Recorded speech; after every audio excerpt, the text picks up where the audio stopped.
Hey guys, my name is Owen and this is my sensor project.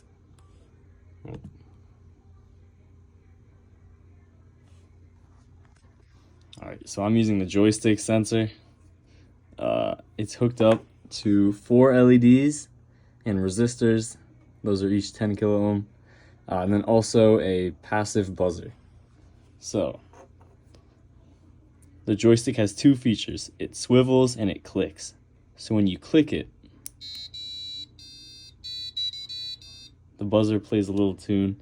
It's supposed to be the intro part of Somewhere Over the Rainbow. And then when you swivel it, the LEDs flick on. So that's down, to the left.